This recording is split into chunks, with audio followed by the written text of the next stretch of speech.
Digital മാർക്കറ്റിംഗിൽ എന്ത് ചെയ്യണം, strategy define ചെയ്യുന്നിടത്ത് വളരെയധികം പ്രാധാന്യമുണ്ട്.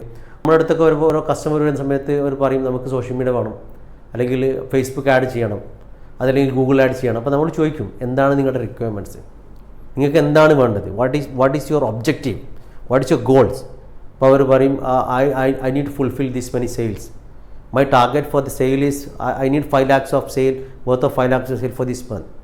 അപ്പോൾ അതിനുവേണ്ടി ഫേസ്ബുക്ക് ചെയ്യണമെന്ന് അവർ റെക്കമെൻഡ് ചെയ്യുമ്പം അവർ കേട്ട പരിചയത്തിന് പുറത്ത് പറയായിരിക്കും. നമ്മളത് അനലൈസ് ചെയ്തിട്ട് അവരുടെ ബിസിനസ് മനസ്സിലാക്കിയിട്ട് അവരോട് പറയണം the best solution for you right now if to achieve 5 lakhs you should not target entire campaign, concentrate only on Facebook. അല്ലെങ്കിൽ നോക്കണം എന്താണ് ബിസിനസ്. ഗൂഗിളാണെങ്കിലും അവർ പക്ഷേ അവരോട് ചോദിക്കുക ഗൂഗിൾ ചെയ്യാന്ന്, ഗൂഗിൾ ആഡ് ചെയ്യുന്നതാണ് മിനിമം 3 months ചെയ്യുമോ, എന്നാൽ ഗൂഗിൾ ആഡ്സ് പോയോ, അല്ലെങ്കിൽ ചെയ്യണ്ട, ഫേസ്ബുക്ക് ചെയ്യാൻ പറയാം. അപ്പോൾ ക്ലയൻറ്റിൻ്റെ ബിഹേവിയർ മനസ്സിലാക്കി അവരുടെ ടാർഗറ്റ് മനസ്സിലാക്കിയിട്ട് വേണം നമ്മൾ എന്ത് ചെയ്യണം, ഒരു സ്ട്രാറ്റജി ഡിഫൈൻ ചെയ്യണം. ആ സ്ട്രാറ്റജിനെ ബേസ് ചെയ്തിട്ട് ക്യാമ്പയിൻ ചെയ്യണം. അപ്പോൾ റിസൾട്ട് കിട്ടും.